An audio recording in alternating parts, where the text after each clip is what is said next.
Bonjour à tous, il est 9 heures presque 1 minute. Nous sommes le 30 septembre, et au nom de tous, je vous souhaite la bienvenue à notre atelier de ce matin.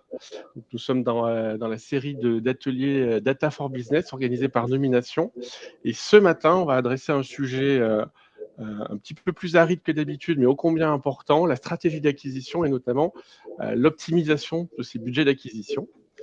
Je vais patienter encore quelques minutes pour permettre à un maximum de personnes de se connecter. Pour ceux qui ne connaissent pas la plateforme, vous avez un petit chat vous permettant d'interagir. J'espère que vous nous entendez bien.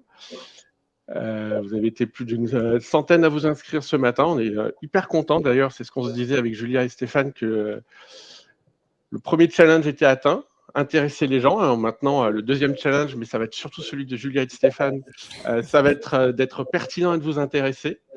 Alors, honneur aux femmes. Julia, est-ce que tu veux bien te présenter, s'il te plaît? Bien sûr. Salut Benoît, salut Stéphane, bonjour à toutes et tous. Je suis directrice marketing pour HubSpot.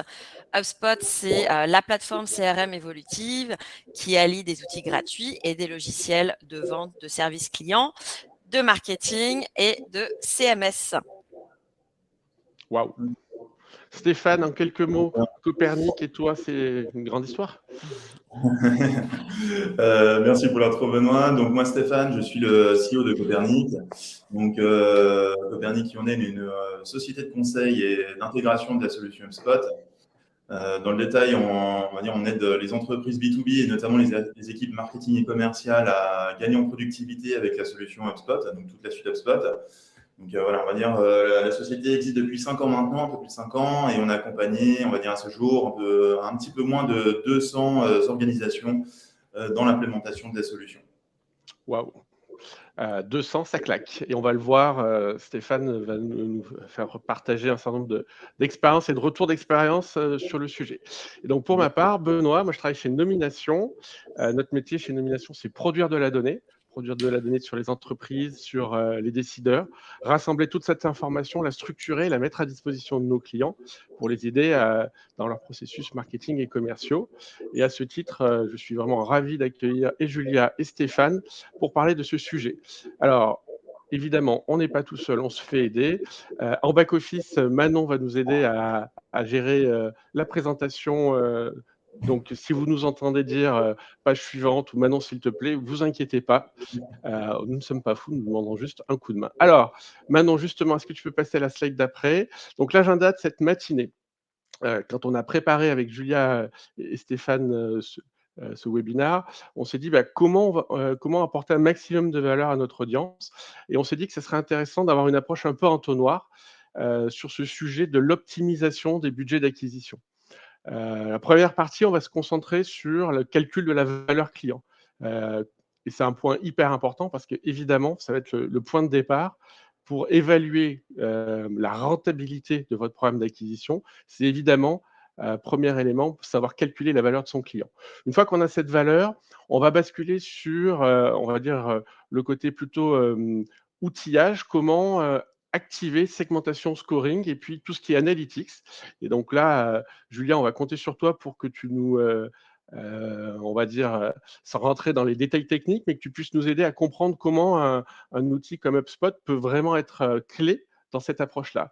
Et puis, une fois qu'on aura vu, on va dire un peu la théorie, l'outil, et ben, on va laisser la parole à Stéphane qui va nous faire un partage d'expérience sur comment se lancer de manière très pragmatique, très concrète, dans cette logique d'optimisation de ces budgets d'acquisition. On va essayer d'être pédagogue, on va essayer d'être pertinent, d'être intéressant. Évidemment, l'objectif, c'est d'être le plus possible interactif, donc n'hésitez pas, il y a un chat. On va essayer de prendre vos questions au fur et à mesure. Donc, je vois que Franck, Julie et Aurélie ont déjà pris en main le chat. N'hésitez pas. Ça y est, il est 9h06. On va pouvoir se lancer sur le premier sujet, le calcul de la lifetime value. Sujet, pourquoi et comment la calculer? Alors, premier point, hein, de quoi parle-t-on lifetime value? Bon, j'avoue que quand on travaille dans une entreprise SaaS, on adore les acronymes en anglais. Lifetime value, de quoi parle-t-on? Tout simplement de la valeur qu'un client peut vous apporter tout au long de sa vie de client, pour votre organisation. Alors, qu'est-ce que la valeur? Selon les structures, hein, on parle de chiffre d'affaires, on peut parler de marge. Il y a d'autres, dans d'autres industries, on peut parler de recommandations, on peut parler d'influence sur des ventes. Bref, vous prenez votre indicateur de valeur. Vous prenez ce qui, dans votre quotidien, vous permet d'évaluer le poids d'un client. Par exemple, chez nous, clairement, c'est le chiffre d'affaires. Et on va prendre cette valeur à l'année et on va essayer de la projeter sur la durée de vie du client. Très concrètement, l'objectif, c'est de se dire, si un client vous ramène 100 cette année, mais que vous savez qu'il a un contrat, admettons, sur 5 ans, ça veut dire que la valeur du client, c'est 500. Alors, si on regarde un tout petit peu plus la formule maintenant, on est vraiment sur quelque chose de finalement très simple, hein. On prend cette valeur annuelle et on la projette dans la durée. Alors, quand on est dans une boîte SaaS ou quand on est sur des prestations récurrentes, c'est relativement facile pour calculer la durée de vie du client. Il suffit de regarder son taux de churn ou le pourcentage de clients qui s'en vont en fin de période pour évaluer la durée de vie moyenne d'un client. Si vous êtes dans de la prestation de service, vous avez 2 autres possibilités. Soit vous regardez plutôt rétroviseur et vous regardez par exemple le chiffre d'affaires que vous a apporté le client sur les 2, 3, 4 dernières années. Soit vous êtes capable de projeter, par exemple, je pense à nos amis qui travaillent dans les ESN et qui peuvent projeter des contrats de TMA, des contrats de maintenance sur plusieurs années.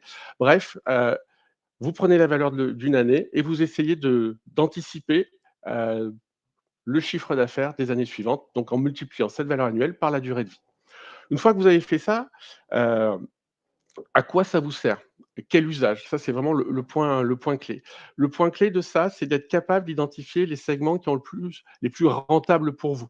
Concrètement, si je prends l'exemple de nomination, c'est pas forcément les clients qui dépensent en première année la plus grosse somme qui sont les plus rentables pour nous. Les clients les plus rentables pour nous sont les clients les plus fidèles, ceux qu'on va garder le plus longtemps.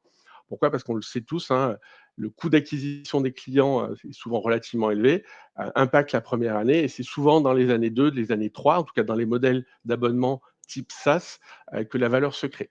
Donc, votre point de départ, c'est finalement un tableau assez simple. Vous prenez vos clients, vous calculez leur valeur, donc la valeur étant évidemment donc, le chiffre d'affaires de cette année projeté sur plusieurs années, le secteur d'activité de vos clients et leur taille. Vraiment, point de départ, segmentation très basique. Grâce à ce petit tableau, à cette segmentation, vous pouvez ensuite, par une petite mécanique d'analyse, alors en mécanique d'analyse, hein, vous avez l'outil universel qui s'appelle Excel, mais vous pouvez aussi vous appuyer sur des outils qui vont un peu vous pré-mâcher le travail. Et vous allez pouvoir calculer un indice de rentabilité par segment.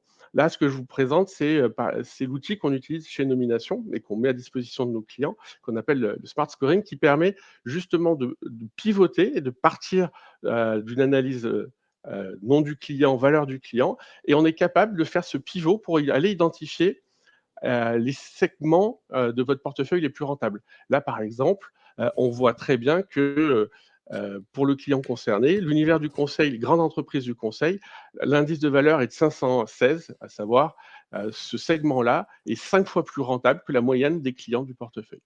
Donc, la lifetime value, un concept assez finalement opérationnel qui va vous permettre d'identifier vos segments à plus forte valeur. Bref, il va vous permettre de savoir finalement jusqu'où vous pouvez dépenser pour aller acquérir segment de client par segment de client. C'est le point de départ de quelque chose qui est hyper clé, qui est toute l'approche de segmentation et de scoring. Julia, alors, segmentation, scoring, vu de loin, ça a l'air d'être quelque chose d'un peu complexe. Comment on peut activer ça de manière relativement pragmatique? Alors, merci Benoît pour ces explications sur la lifetime value. Et bien évidemment que la segmentation et le scoring sont 2 concepts hyper importants pour vous permettre vraiment de maximiser effectivement toutes vos activités et surtout de personnaliser au mieux vos communications pour derrière avoir un meilleur retour sur investissement. Donc, c'est pas une nouveauté, mais bien évidemment que le ciblage des emails permet effectivement d'augmenter le taux de clic. Le taux de clic, c'est d'autant plus important que il y a beaucoup de bruit. Vous savez bien que vos prospects sont très sollicités. Vous n'êtes pas les seuls à les contacter. Donc, plus vous allez en fait affiner par une segmentation qui derrière va être automatisée. D'une part, vos équipes vont avoir un petit peu plus de temps pour réfléchir au meilleur contenu pour appâter, mais surtout pour envoyer le bon message en temps et en heure avec un centre d'intérêt qui va répondre plus précisément aux besoins de ce prospect. Donc, bien évidemment que l'intérêt des segmentations, c'est de concevoir un message, une offre la plus ad hoc possible, mais d'utiliser un CRM qui va vous permettre d'automatiser ces tâches pour, encore une fois, permettre aux équipes d'avoir un petit peu plus de temps sur des communications à grande valeur ajoutée. Qu'est-ce que ça veut dire? C'est vraiment de partir du principe que on va se servir de l'intelligence artificielle, de la technique, de l'automatisation dans son CRM pour vraiment pousser un raisonnement humain. Il faut toujours se souvenir que le CRM, c'est pas Mary Poppins. Il faut bien évidemment savoir le manier, l'utiliser et donc de vous permettre de segmenter des listes de contacts en fonction de données collectées. Qu'est-ce que ça veut dire?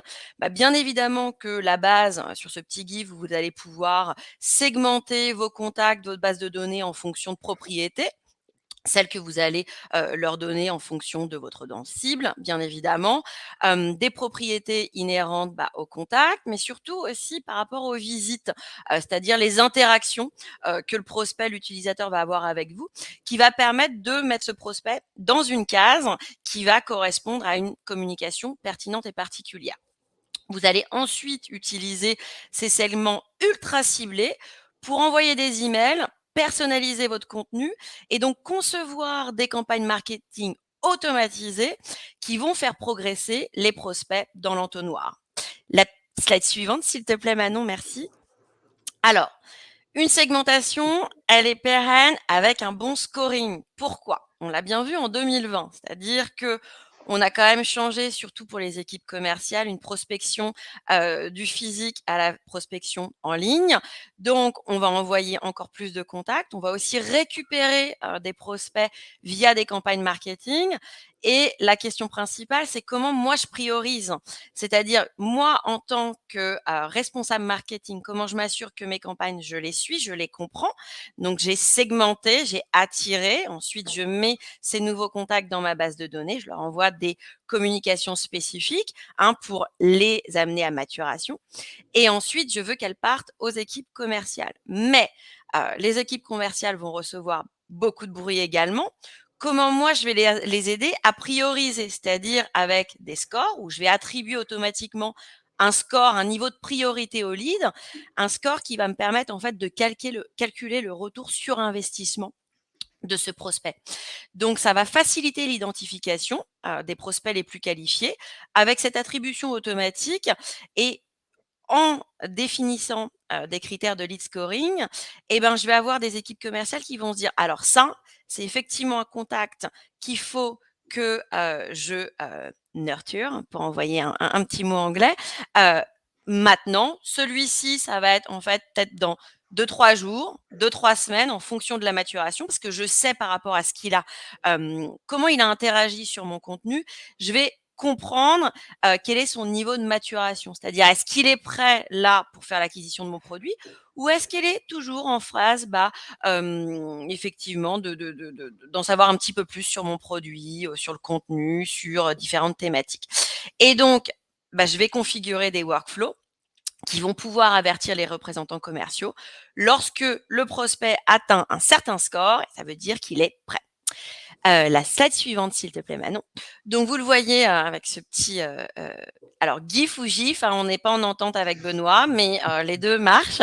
Et donc, vous voyez effectivement dans le CRM comment vous allez avoir un outil assez intuitif, mais qui va vraiment vous permettre de personnaliser en fonction de vos besoins. C'est-à-dire que on parle de personnalisation, bien évidemment, dans vos communications externes, mais en interne, vous avez des besoins différents en fonction de votre produit, de votre entreprise, la façon dont vous alignez vos équipes. Donc, c'est hyper important que vous puissiez avoir des scorings qui correspondent à vos besoins.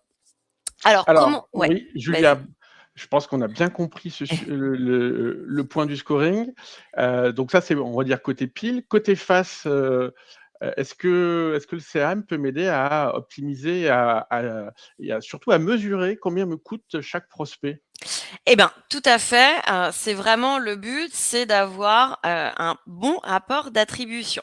Donc bien évidemment, encore une fois, vous allez partir sur votre audience cible. C'est-à-dire au fur et à mesure que vous allez avoir la donnée dans votre CRM, vous allez pouvoir voir effectivement, la forêt au milieu des arbres. C'est-à-dire de comprendre donc, une audience qui marche très bien. Donc vous allez prendre, un prospect type, vous allez savoir comment il a évolué dans l'entonnoir et au final, qu'est-ce qui vous a ramené? Donc, par rapport à ces propriétés, ça va vous permettre d'avoir, des modèles types en fonction de ces différents prospects qui sont bien évidemment, qui ont converti en clients et donc d'avoir, ce scoring qui va, s'implémenter en fonction, d'une manière automatisée, en fonction des propriétés, de ce prospect, en fonction de la vente qui a été créée. Encore une fois, par exemple, HubSpot, on a des clients qui sont en TPE, en, PME ou en ETI. Ils n'ont pas la même façon d'évoluer dans notre entonnoir et bien évidemment pas le même score et pas les mêmes besoins. Donc ça nous permet, d'avoir encore une fois des modèles types que vous allez nommer, ce que vous préférez et ensuite, de manière automatique, dès que vous avez un nouveau prospect, votre CRM va comprendre: «Ah tiens, il a cliqué sur ce contenu, il a telle propriété, telle démographie, telle taille d'entreprise» et vous allez donc le mettre dans un modèle type et les communications vont être envoyées de manière automatisée. Est-ce que ça répond à la question, Benoît? C'est un gros Je sujet. je pense que c'est pas mal. Peut-être que tu peux illustrer avec de manière très opérationnelle sur un Mmh. exemple de campagne? Eh bien, si, Manon, tu peux cliquer pour la prochaine. Voilà. Ah enfin, on l'a après, là, on va parler du coût d'acquisition, mais Excuse-moi. j'ai des slides. Non, pas de souci, Benoît. En fait, segmentation, scoring, lifetime value et coût d'acquisition, tout est lié, hein. Il faut savoir bien évidemment, bien régler son CRM pour ensuite mettre en avant une campagne. Stéphane va vous en parler, plus en détail, mais bien évidemment le concept de smarketing, c'est-à-dire alignement marketing et équipe commerciale, c'est primordial. D'une part, pourquoi? Moi, en tant que directrice marketing, toutes les campagnes, je veux bien évidemment savoir le retour sur investissement, mais surtout quelle campagne marketing a permis d'amener un prospect qui a bien évidemment, fait une vente, acheté mon produit, donc de montrer que une campagne marketing a bien marché pour l'équipe commerciale et donc le concept d'attribution. Donc vous avez une campagne publicitaire ici, ça peut être typique, mettons, là on va être sur une publicité, Google, hein, donc je suis en haut de mon entonnoir, j'attire, c'est mon travail. Je vais parler d'un produit, donc je vais mettre, tel coût, en CPC, hein, le cost, per, contact, cost per click, et je vais voir effectivement, qui a converti en client. Donc vraiment du haut de l'entonnoir à la vente et je vais savoir mes campagnes, combien elles m'ont apporté de clients. Ça me permet de voir, effectivement, j'ai pas mal de clics, mais en fait, j'ai pas de conversion en tant que client. Est-ce que ça veut dire qu'en fait, ce prospect, il n'était pas arrivé à maturation? Est-ce que je suis allée trop vite? Est-ce que je l'ai donné à l'équipe commerciale trop rapidement? Si tu vas sur la slide suivante, Manon, s'il te plaît. Là, vous pouvez voir aussi quand je vais lancer des campagnes, des, one time campagnes, des campagnes une fois. Je fais une grosse campagne, en octobre, de octobre à décembre. Je vois effectivement que j'ai eu un gros pic, j'essaie de le comprendre. Combien de trafic j'ai eu de cette campagne? Combien de contacts ont converti? Et bien évidemment, les contacts qui ont été influencés. Pourquoi c'est important? Parce qu'on n'a jamais qu'un seul indicateur clé et que même si une campagne marketing, par exemple, a fait, pas une énorme conversion en tant que client, mais je vois que ça a suscité de l'intérêt, ça veut dire que ma campagne est bonne. C'est juste qu'effectivement, je peux l'affiner dans l'entonnoir et d'ajouter peut-être une automatisation, ce qu'on va appeler le nurturing, encore un anglicisme, mais c'est toute l'automatisation, comment je me rappelle à ce prospect et avec quel contenu. Et c'est peut-être là où je peux changer et optimiser, d'apporter les bonnes réponses et ensuite de l'envoyer, aux équipes commerciales. Si tu vas sur la slide suivante, voilà et là vous avez encore un autre exemple de vue.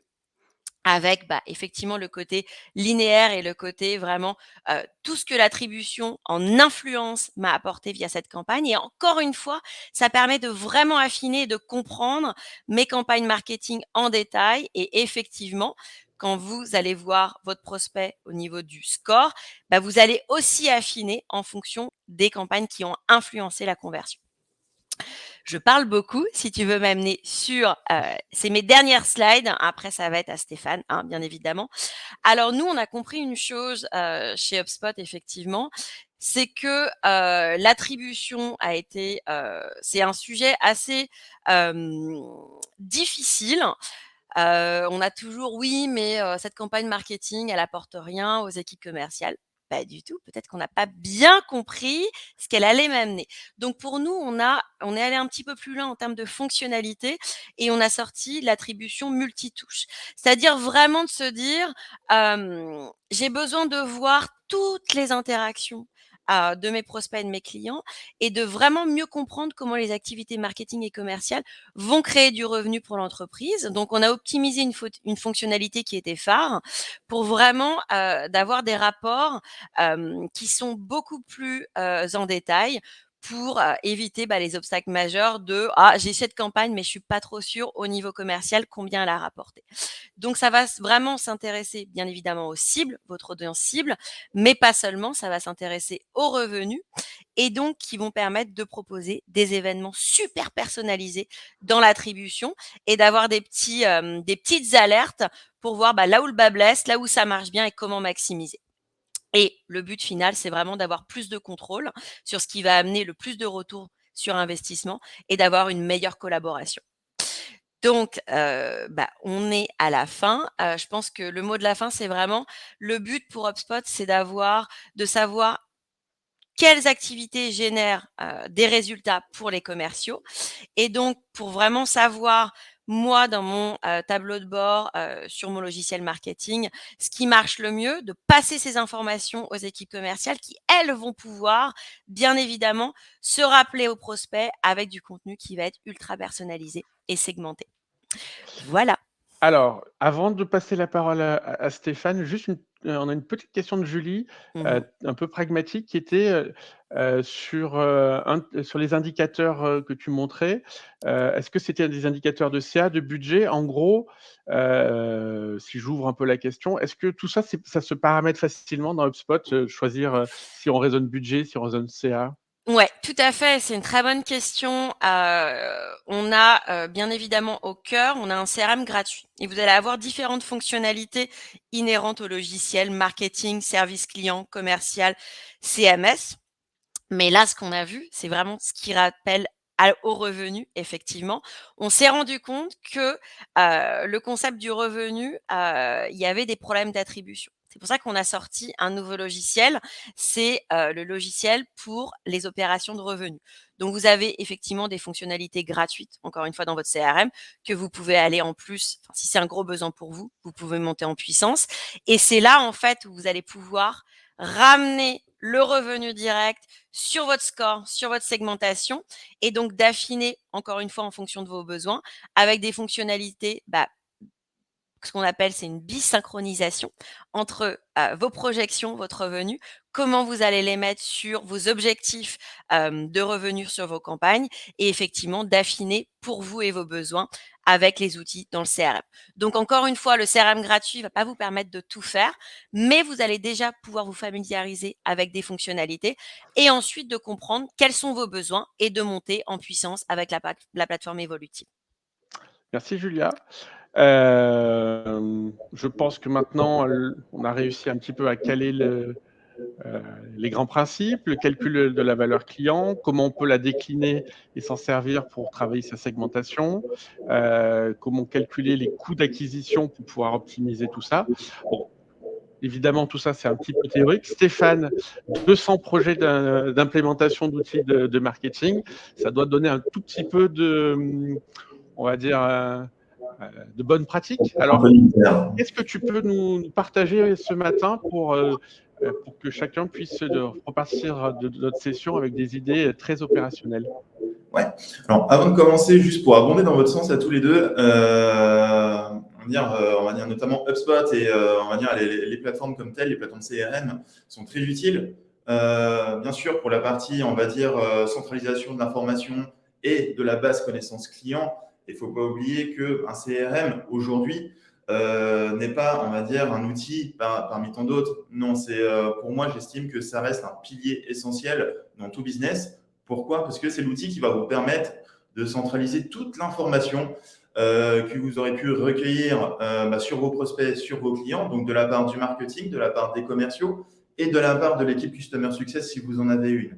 Et là, ça rejoint notamment ton introduction, Benoît, sur la Lifetime Value, donc qui comporte du marketing, du commercial et l'équipe Customer Success qui vont travailler, s'il y a une équipe comme ça dans votre entreprise, sur l'augmentation, on va dire, de la Lifetime Value, l'augmentation des ventes croisées et des upsells. Donc voilà, je me fais une petite intro parce que du coup, moi, je pars, on va dire, j'ai pris un petit pas de côté pour préparer, on va dire, ma rubrique bonne pratique. Où quand j'entends parler de coût d'acquisition client, donc beaucoup d'entreprises avec qui j'échange, ça résonne énormément marketing. On se dit un coût d'acquisition, c'est le coût marketing divisé par le nombre de clients acquis. Point.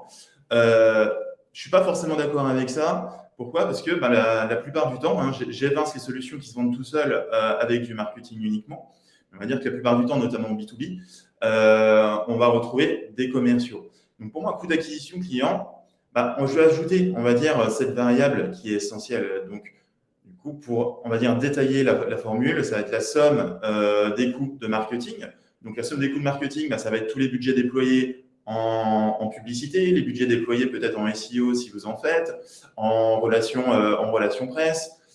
On peut même pousser le vice jusqu'au salaire de l'équipe marketing qui reste quand même essentiel et généralement qui représente une bonne part du budget marketing.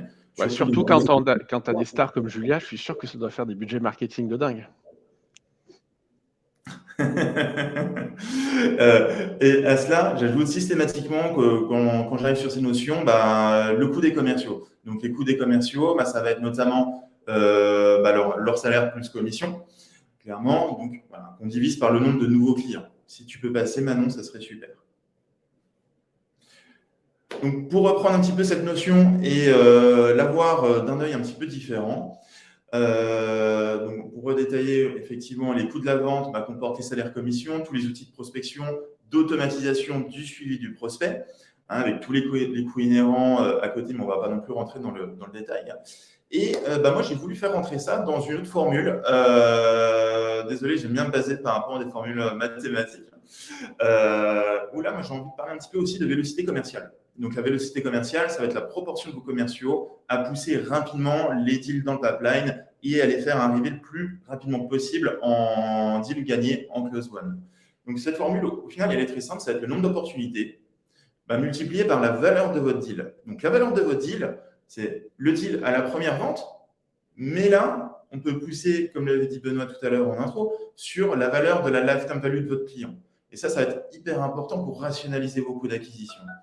Et ensuite, on va multiplier ça par le taux de closing, le taux de fermeture de vos ventes. On va diviser par la longueur de votre cycle commercial, donc la durée.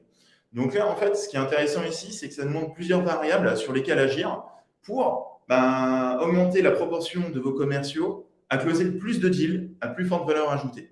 Donc là, on va pouvoir travailler sur l'augmentation des opportunités commerciales traitées. On va pouvoir travailler sur l'augmentation du panier moyen ou de l'ARPA qui signifie Average Revenue Per Account, tout simplement la moyenne des sommes des transactions par compte, qu'on peut détailler effectivement par segment, comme tu avais indiqué Benoît. On pourra agir sur l'augmentation du taux de closing et au final pour réduire le cycle de vente. Voilà, parce que moi j'estime qu'un commercial coûte cher, donc le but c'est aussi de l'aider à closer plus pour que tout le monde y soit gagnant au final, que ce soit vous en tant que chef d'entreprise ou à titre individuel pour le commercial ou une équipe commerciale. Alors, on a tous le même enjeu, c'est de closer plus, le plus cher possible et le plus rapidement possible. Et là, c'est là où toute la magie opère, où la machine, notamment HubSpot, peut aider, on va dire, toutes ces parties prenantes à atteindre cet objectif final.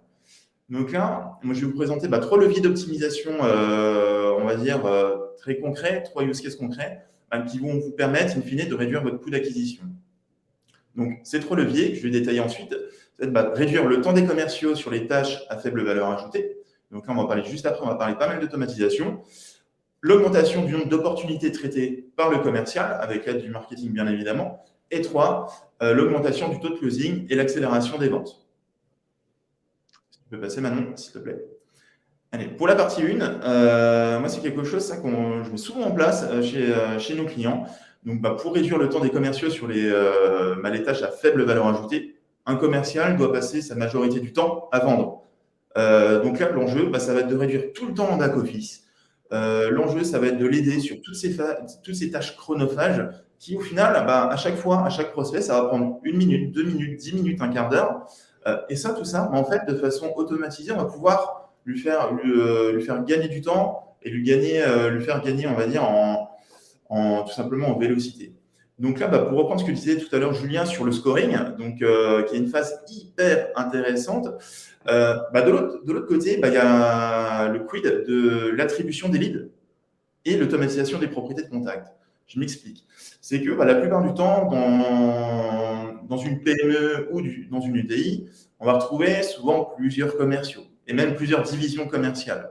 Donc, généralement, elles sont divisées par expertise, peut-être par segment entre des PME, des ETI ou des DPE, par exemple. On va retrouver peut-être des commerciaux qui sont spécialisés sur différents secteurs d'activité ou autres.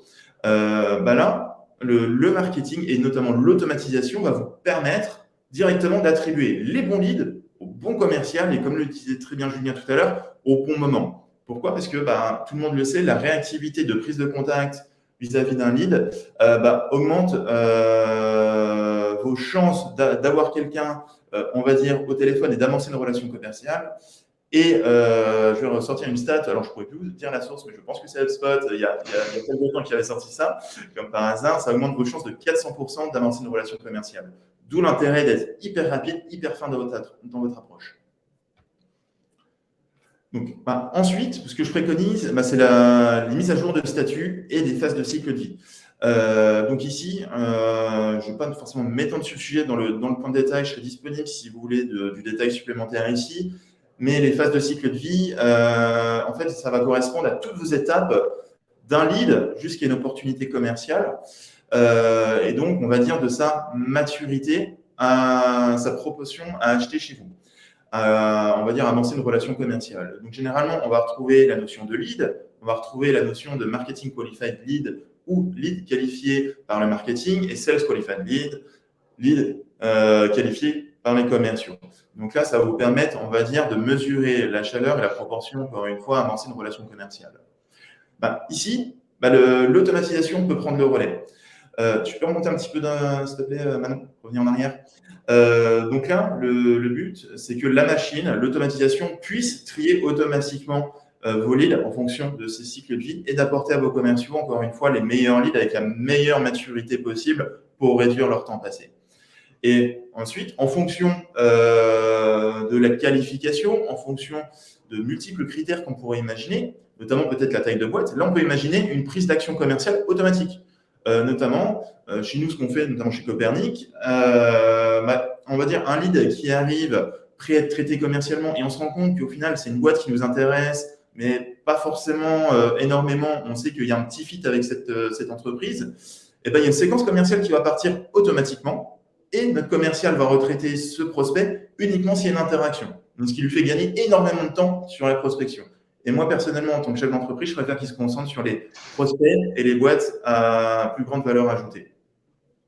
Tu peux passer maintenant, s'il te plaît. Top. Là, j'ai déjà un petit peu amorcé le discours ici. Donc, l'automatisation avec le suivi des séquences. Donc là, les séquences, c'est un outil que j'adore à côté HubSpot, donc qui se retrouve sur la partie sales commercial de chez HubSpot. Donc, c'est ce qui va vous permettre de créer un scénario prédéterminé, donc qui va comporter des emails, des modèles d'emails que vous allez rédiger au préalable. Ça va aussi vous permettre d'intégrer des tâches entre les différents envois de mails. Donc, une tâche, ça peut être, par exemple, aller visiter le profil LinkedIn du prospect, lui envoyer un email sur LinkedIn. La tâche, ça peut être une tâche d'appel. Donc, ce qui va vous permettre, on va dire, de séquencer et d'orchestrer votre prise de contact avec vos prospects. Et le fait que ce soit prédéterminé en amont, ça va vous permettre, dès qu'il y a un lead qui rentre, vous activez votre séquence et la séquence va se remplir automatiquement avec tous les champs que le marketing aura réussi à récolter en amont. Et en plus de ça, une séquence est personnalisable en one by one s'il y a besoin d'aller dans un niveau de détail supplémentaire en fonction du lead. Mais après, en fait, une fois que la séquence est lancée, vous êtes tranquille dans vos relances et les relances sont gérées automatiquement. Donc, en termes de charge mentale et en temps d'exécution, c'est juste formidable pour pouvoir embrasser une volumétrie de contact au quotidien, tout en travaillant intelligemment et sans se surcharger non plus dans le traitement commercial. Tu veux passer maintenant, s'il te plaît. Donc là, je vais revenir sur la notion de scoring et de notification. J'en ai parlé un petit peu tout à l'heure. Donc, le but du scoring, pour parler du scoring de façon très pragmatique, ça va être vraiment de prioriser les leads les plus qualifiés. Et on parle de leads les plus qualifiés dans le cadre d'une opportunité commerciale. Mais on peut pousser le vice aussi jusqu'à scorer des clients actifs. Pourquoi ? Pour permettre à vos commerciaux, à votre équipe de Customer Success, de prendre des actions commerciales et tout simplement pour opérer sur de l'upsell, donc de l'augmentation, on va dire, du niveau de vente ou de la vente croisée cross-sell. Ce qui va vous permettre au final d'augmenter votre lifetime value et donc forcément de pouvoir réduire votre coût d'acquisition par rapport à la valeur générée derrière. Donc au final, il faut vraiment se mettre en tête que HubSpot et la logique qu'on doit adopter aujourd'hui sur une stratégie orientée sur le client, c'est de travailler sur ces différents comportements et que chaque outil, au final, doit être lié entre les différents départements de votre entreprise. Et ici, pour détailler ce que je disais tout à l'heure, les notifications commerciaux, pour améliorer aussi la communication entre le marketing et les commerciaux, pour gagner en temps et en efficacité sur le traitement commercial, et ici, hyper importante. Et les notifications aux commerciaux peuvent se faire par SMS, ça peut se faire également par email. On peut envoyer une notification de navigateur. Nous, ce qu'on aime bien aussi implémenter ici, c'est les notifications par Slack. Pourquoi ? Parce que c'est ce qui permet au final d'échanger entre le marketing et l'équipe commerciale pour les mises à jour de scoring, pour dire attention, là tu m'envoies des leads qui ne sont pas forcément hyper bien qualifiés en ce moment, mais est-ce que tu peux revoir, on va dire, tes critères de qualification ? Voilà. Je peux passer à la suite maintenant, s'il te plaît ? Top. Une petite astuce pour augmenter votre taux de closing accéléré à la vente, quelque chose qui peut s'implémenter très simplement, et j'aime bien aborder ce sujet ici. Pourquoi ? Parce qu'au final, pour accélérer la vente, il n'y a pas que les commerciaux. Le marketing aussi peut opérer. Donc là, typiquement, moi, ce que j'aime bien implémenter généralement, c'est du reciblage publicitaire. Donc, on va dire, toutes les personnes qui sont pipeline chez vous, vous allez pouvoir, notamment grâce à HubSpot et la synchronisation du CRM avec les audiences publicitaires, ça vous permet de directement les cibler avec de la publicité réellement appropriée par rapport à leur phase d'avancement. Donc là, il ne faut pas oublier que s'ils sont en pipe, psychologiquement, ils sont en phase de décision de la solution. Donc, potentiellement, ils peuvent benchmarker votre solution, votre entreprise avec quelqu'un d'autre. Donc là, vous avez tout intérêt à repousser, à pousser du contenu décisionnel, type des témoignages clients, ça peut être des use cases, etc. Et ça, on va dire de façon pragmatique, ça aide à augmenter le taux de closing, à augmenter l'efficacité de vos ventes, et en plus à moindre coût, parce qu'une campagne de reciblage publicitaire avec une audience hyper quali, ça ne coûte pas grand-chose en termes de budget. Suivant, s'il te plaît. Donc voici un exemple de reciblage publicitaire. Ça, c'est quelque chose, pour être transparent, qu'on a déployé il n'y a pas longtemps sur une campagne qu'on avait créée. Et toutes les personnes qu'on avait dans le pipeline, on va dire qui étaient sur ce segment, sur ce secteur d'activité, en l'occurrence l'industrie du logiciel, avaient sur LinkedIn et également sur Facebook, qui marche aussi, qui peut marcher sur le B2B, étaient exposés à cette publicité, et ce qui nous a permis de générer beaucoup plus de chiffres et d'augmenter notre taux de closing et de réduire notre cycle de vente. Un petit tips aussi qui marche relativement bien, et ça c'est quelque chose qui fait le bonheur des commerciaux au quotidien, c'est l'automatisation du pipe. Donc autant pas l'automatisation de pipe, automatiquement avec HubSpot, à chaque étape de votre pipeline commercial, on va pouvoir créer des scénarios qui vont vous permettre, on va dire, d'automatiser une partie du back-office. Donc, ça va permettre d'automatiser peut-être des propriétés de contact du CRM, des propriétés d'entreprise, de mettre à jour les statuts du contact de façon automatique, ce qui va vous permettre d'avoir un CRM ultra clean, ultra propre. Pourquoi ? Parce que un commercial est humain Et comme tout humain, forcément, des fois, il y a des loupés, il y a des ratés, il y a des oublis. Et dans le quotidien, c'est très compliqué d'agir de façon ultra propre. Donc là, la machine peut le faire. Encore une fois, le but, c'est de gagner du temps. Et un truc aussi que j'aime bien implémenter, c'est la création de devis directement avec HubSpot, ce qui permet, une fois qu'une personne est suffisamment mature d'un point de vue commercial, le commercial peut envoyer une proposition commerciale, un devis, honnêtement, en 3 minutes, montre en main, parce que tout se personnalise automatiquement en fonction des éléments déjà recueillis au préalable. Et ce qui permet d'envoyer une proposition commerciale rapidement et aussi d'automatiser les relances derrière. Parce qu'avec le nombre d'entreprises B2B avec lesquelles j'échange, souvent, on se retrouve avec des équipes commerciales qui relancent quasiment jamais leur devis. Et à chaque fois, ça me fait grincer les dents parce qu'au final, avec une petite action simple comme celle-ci, ça permet déjà d'obtenir des ventes supplémentaires et généralement en quelques jours, en quelques semaines seulement, sans augmenter le budget d'acquisition et donc ce qui fait réduire le coût d'acquisition client. Sympa ces premières tips. Tout à l'heure, Julia a effectivement évoqué le nécessaire alignement des équipes. Toi, j'imagine que c'est un sujet que, évidemment, tu vois au quotidien. Qu'est-ce que tu pourrais nous donner comme tips pour, de manière, une fois de plus, très pragmatique, améliorer tout ça? Bien définir les règles du jeu. Quand je parle de règles du jeu, on peut parler notamment d'accord de niveau de service, donc le Service Level Agreement, qui va permettre déjà de documenter, et ça c'est hyper important, ça prend un moment de le faire, mais ce qui permet de documenter l'approche marketing et le traitement commercial. Donc typiquement dans un Service Level Agreement, le marketing va s'engager sur notamment 2 choses.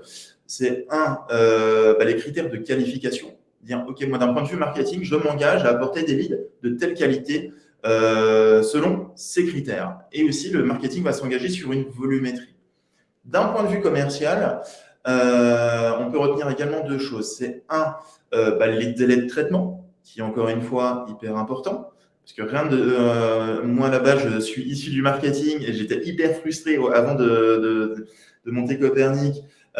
Sur le fait qu'un commercial traite un lead 1 semaine après, 2 semaines après, il a le temps d'aller signer ailleurs. C'est un cas typique. Et deuxièmement, il peut s'engager également sur la façon de traiter son lead en termes de séquence, etc. Donc, documenter ce process et ce end-off, cette passation entre marketing et sales, ça va être hyper important dans votre stratégie d'entreprise puisque ça va vous permettre de laisser, on va dire, plus d'autonomie à vos équipes.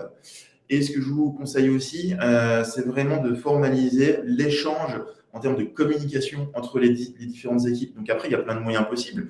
Il y a une réunion qui peut s'organiser 1 fois par trimestre entre votre division commerciale, votre division marketing pour échanger sur la qualification des leads, la notion de scoring pour le remettre à jour, parce que le scoring, c'est quelque chose qui doit évoluer avec la vie de votre entreprise.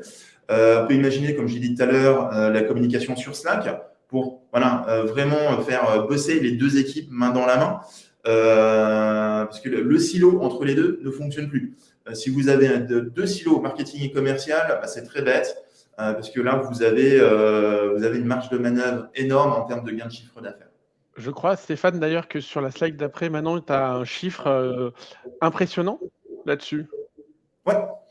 C'est vrai que généralement, les entreprises, les organisations qui sont bien alignées ont une croissance moyenne de leur CA de 32% en 1 an.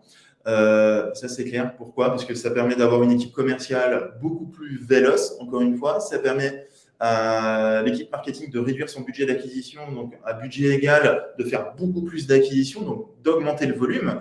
Et quand on parle d'alignement, moi, je pousse encore une fois le vice avec les équipes de Customer Success et de tout centraliser, toute l'information et toute la stratégie autour du client, ça vous permettre d'augmenter ce revenu par compte, d'augmenter cette lifetime value et vraiment d'avancer une réelle démarche de croissance, aussi bien sur le volume des ventes que réduire le taux de churn, etc.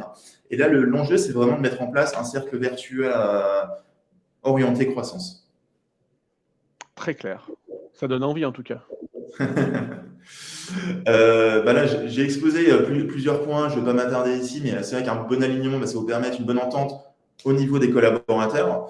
Donc, forcément, des collaborateurs beaucoup plus performants, des collaborateurs beaucoup plus épanouis. Encore une fois, la notion de performance est clé ici. Une meilleure gestion des leads. L'enjeu ici, c'est d'éviter la déperdition Et encore une fois, d'un point de vue marketing, je pense que Julia, tu vas pas me contredire, c'est quand même plus sympa, beaucoup plus intelligent de se concentrer sur les meilleurs leads, les meilleurs segments, d'où les revenus d'attribution qui est hyper intéressant, comme l'a démontré Julien. Ça va vous permettre d'avoir un taux de transformation de prospect à client beaucoup plus important, de retenir vos clients sur la durée. Donc la transmission des leads de marketing qualified lead MQL beaucoup plus pertinente, beaucoup plus incisive. Donc encore une fois, on va bannir la déperdition, un retour sur investissement plus important et une optimisation des campagnes marketing en fonction des retours des commerciaux. Donc typiquement, encore une fois, un petit tips. Moi, ce que j'aime bien faire, c'est notamment sur les motifs de deals perdus et même également de deals gagnés, c'est les motifs. Pourquoi ? Parce que ce motif, ça va vous permettre aussi de créer des reports, on va dire plus ou moins ad hoc, pour votre équipe marketing, pour que l'équipe marketing puisse mettre à jour, on va dire limite en temps réel, leur campagne d'acquisition publicitaire, SEO ou autre, et vraiment se concentrer encore une fois sur les clients qui rapportent le plus de CA, le plus de marge, et qui demandent moins d'efforts commerciaux derrière.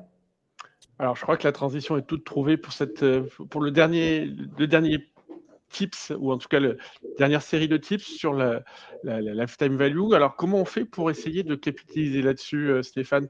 Toi, tes bonnes pratiques? Top.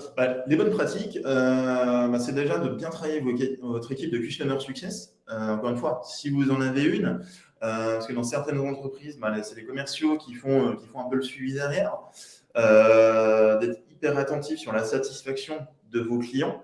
Pourquoi ? Parce que de détecter la satisfaction de votre client et leur proportion à recommander votre entreprise va pouvoir vous aider de être attentif aux différents signaux déjà d'insatisfaction qu'il y en a. Donc déjà, d'un point de vue satisfaction de façon globale, moi quand je suis pas forcément satisfait d'un service que j'achète, à partir du moment où quelqu'un m'appelle, me dit j'ai détecté que tu avais un problème, comment je peux t'aider pour le résoudre ? Parce que des fois, ça peut passer par des choses très vite. En tant que client, on peut être frustré des fois pour pas grand-chose. Mais le pire, c'est de ne pas avoir de réponse et que personne ne revienne vers nous. Donc ça, c'est le premier levier. Deuxième levier, d'être attentif aussi aux clients qui sont vraiment hyper satisfaits et des personnes peut-être qui vont revenir visiter votre site sur d'autres pages, recliquer sur des emails commerciaux, etc. Où là, on peut se dire d'un point de vue, on va dire système, centralisation d'information, on va se dire, ces clients ont peut-être une forte proportion à être à l'écoute sur de l'upsell, du cross-sell, donc des ventes croisées par exemple. Et donc, on revient sur cette notion de lifetime value ici. Et le deuxième gros facteur qui peut se traduire par le NPS, le Net Promoter Score. Donc ça va être la mesure de votre proportion à faire de vos clients des ambassadeurs. Donc, la proportion à avoir une boîte qui est recommandable tout simplement par vos clients. Pourquoi ? Parce que là, ce qui vous permet in fine d'avancer une stratégie de referral. Du coup, en français, je ne sais pas trop. Recommandation. Merci, tout simplement. Et donc, du coup, de pouvoir ramorcer des nouveaux clients grâce à vos clients actifs. Et ça, généralement, ça coûte vraiment largement moins cher que de faire de l'acquisition net new, donc de nouveaux clients dans le dur avec le marketing, avec les commerciaux, peut-être sur une démarche de prospection. Voilà, tout simplement. Donc là, je ne vais pas vous lire les statistiques, vous savez lire autant que moi, donc ça ne sert à rien, on va passer à la suite. Donc là, voilà, j'ai parlé un petit peu du score de satisfaction client, donc ce qui permet, pour résumer, d'anticiper les besoins clients, de détecter les clients satisfaits ou non. Donc, je vous ai démontré les enjeux il y a quelques minutes, et détecter les opportunités d'upsell ou de cross-sell. Encore une fois, le point clé, c'est d'être hyper attentif à vos clients et ce qu'ils veulent réellement. Donc, sur la partie upsell et cross-sell, ça c'est pareil, c'est quelque chose que j'aime bien amorcer avec mes clients parce que généralement, c'est quelque chose qui n'est pas forcément travaillé. La plupart du temps, on est tous focus sur l'acquisition de nouveaux clients, générer du chiffre d'affaires supplémentaire, etc., etc. Sauf que ça coûte très cher. Il faut toujours le faire, bien entendu, pour un fonds de roulement, mais aussi se concentrer sur ces stratégies d'upsell cross-sell. Puisque ça va vous permettre d'augmenter, comme je disais, le revenu moyen par compte et d'augmenter votre chiffre d'affaires et le CA moyen par client. Donc là, l'enjeu, bien entendu, c'est de créer des relations durables avec vos clients pour les fidéliser Et ici, il faut vraiment se focaliser encore une fois sur vos clients, sur leurs besoins réels et comment votre entreprise peut répondre à leurs enjeux, à leurs problèmes. À l'heure d'aujourd'hui, désolé, c'est pas forcément français cette expression, mais c'est pas grave. L'enjeu n'est plus de vendre, l'enjeu est vraiment de répondre à des problématiques clients.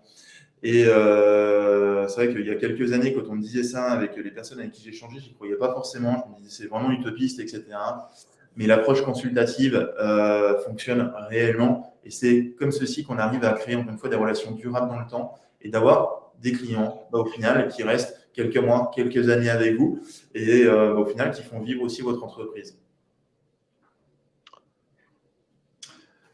Donc, un petit peu en pêle-mêle, quelques actions que vous pouvez mettre en place très rapidement en quelques heures de votre côté. Donc, le scoring, ça, je vous le conseille à partir du moment où vous avez quand même une volumétrie intéressante de leads. C'est sûr que si vous générez 50 leads par mois pour un commercial, ça ne vaut pas forcément la peine de mettre un scoring de suite. Donc, les publicités, les séquences et du marketing automation, comme je l'ai abordé tout à l'heure, pour automatiser, personnaliser certaines interactions avec vos clients, gagnez du temps ici, mais ne négligez pas l'expérience client qui est vraiment hyper important. La mise en place d'un suivi d'après-vente, donc là, ça peut se traduire par de l'email, un appel de suivi de la part peut-être de votre commercial qui a initié la vente, tout simplement pour demander, OK, ton onboarding, ton embarquement chez nous, comment ça s'est passé? Est-ce que tu es satisfait des premiers jours chez nous? Et votre commercial peut redonner l'info grâce au CRM directement à votre équipe de Customer Success pour pouvoir rebondir sur de la satisfaction, de l'insatisfaction et peut-être déjà amorcer, je vous le souhaite, une stratégie de vente croisée ou d'augmenter le niveau de vente. Ensuite, envoi d'un contenu personnalisé. Donc là, l'enjeu, encore une fois, ça va être de personnaliser au maximum toutes les communications que vous allez diriger vers vos clients. Donc, il faut bannir le générique. Il faut vraiment se dire, la personne que j'ai en face de moi, que ce soit un prospect que je ne connais pas, que ce soit un prospect dans le pipe ou un client, de quoi il a besoin réellement. Rien de pire que de recevoir un email de prospection comme, je pense vous aussi, vous en recevez 10 par jour. Au final, je ne suis pas du tout intéressé. Il n'y a rien à voir avec ce que je fais. Non. Par contre, il y a des démarches de prospection aussi qui fonctionnent très bien. Mais là, c'est vraiment la pertinence du contenu, encore une fois. Et c'est généralement des entreprises qui ont décelé une problématique chez moi. Parce que forcément, j'en ai comme dans toute boîte. Et il y a encore pas si longtemps que ça, j'ai échangé avec quelqu'un qui m'a prospecté vraiment dans le dur, comme on dit.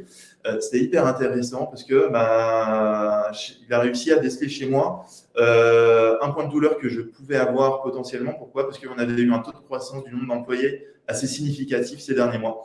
Donc, je me suis dit, attends, ma solution pourrait peut-être t'aider à résoudre quelques problèmes que tu peux avoir dans cette croissance. Et en dernier point, mise en place de notifications pour vos commerciaux lors de revisite d'un lead sur votre site. Donc, typiquement, un lead chaud qui n'a pas réussi, où on n'a pas réussi à à amorcer un process commercial, ce qui fonctionne très bien, c'est de mettre en place des notifications qui permettent de se dire, OK, il y a mon lead, un ancien lead qui revisite mon site, qui revisite des pages clés. Donc, une page clé, ça peut être page contact, une page qui sommes-nous, par exemple, qui fonctionne très bien dans le pré-achat, une page de pricing également. Ça, il faut envoyer cette notification à votre commercial pour qu'il rappelle votre lead de suite. Parce que la personne sera conditionnée, on va dire, à un échange commercial parce qu'elle sera en toute interaction et en tout intérêt par rapport à votre solution. Waouh, voilà. C'était dense. Il Voilà. est 9h55.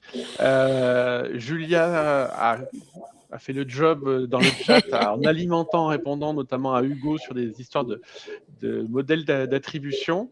Peut-être un petit mot de conclusion, Julia? Oui, un petit mot, il y aurait plein de choses à dire, mais je pense qu'on a fait le tour. Juste pour appuyer sur faites bien le travail en amont, que ce soit le calcul de la lifetime value, le scoring de la segmentation, tout ce qui va permettre en fait d'alléger les tâches récurrentes des équipes, marketing et commercial, hein, Stéphane, il n'y a pas que les commerciaux. Et derrière, c'est vraiment de s'assurer que vos rapports d'attribution sont optimisés, sont vraiment pertinents pour voir d'un seul coup d'œil ce qui marche bien, ce qui marche pas, et en plus d'aller vraiment dans le détail et de se souvenir que ce que je disais à Hugo, c'est que en fait, tout n'est pas égal. Et comme l'a dit Stéphane, c'est plus dur et en général plus coûteux d'attirer des nouveaux clients. Donc, c'est là où vous pouvez mettre un petit peu plus de billes. Après, il faut s'assurer que ce ce prospect qui vous a coûté cher, vous allez vraiment optimiser son parcours pour qu'il convertisse et derrière qu'il reste avec vous. C'est le principe, bien évidemment, de l'inbound méthodologie qui va être d'attirer, d'interagir et bien évidemment de fidéliser. Super conclusion, Julia. Stéphane, est-ce que, alors, j'ose pas te le demander parce que je sais que tu peux être un peu bavard. Est-ce que tu as un dernier mot de la fin ou pas, ou pas? Dis-nous tout. Ouais. Enlevez vos silos. Voilà. Ouais. Je n'en dirai pas plus parce que sinon je vais me reprendre un petit tac glissé par Benoît. C'était pas du tout glissé. Il nous reste encore 2-3 minutes. Si jamais vous avez des questions, n'hésitez pas. Sinon, vous le voyez, Julia et Stéphane sont à la fois pédagogues et riches de plein d'expertise. Donc, n'hésitez pas à poursuivre les échanges avec eux. Je suis sûr qu'ils seront ravis de pouvoir avancer avec vous. Évidemment, si vous voulez des ressources complémentaires, n'hésitez pas à aller sur le site d'HubSpot de Copernic, mais aussi de Nomination. On a plein de ressources à votre disposition autour de tous ces sujets d'acquisition, d'optimisation, de suivi client. Moi, ma conclusion, c'est merci Stéphane, merci Julia pour ces échanges. Et merci Benoît, merci à Nomination pour l'invitation. C'est toujours un plaisir d'échanger ensemble. Et ne minimise pas ton introduction et ton passage sur la lifetime value était super intéressante. Merci Benoît. Merci. Bonne journée à tous et puis bonne vente. Salut. Bonne journée à tous.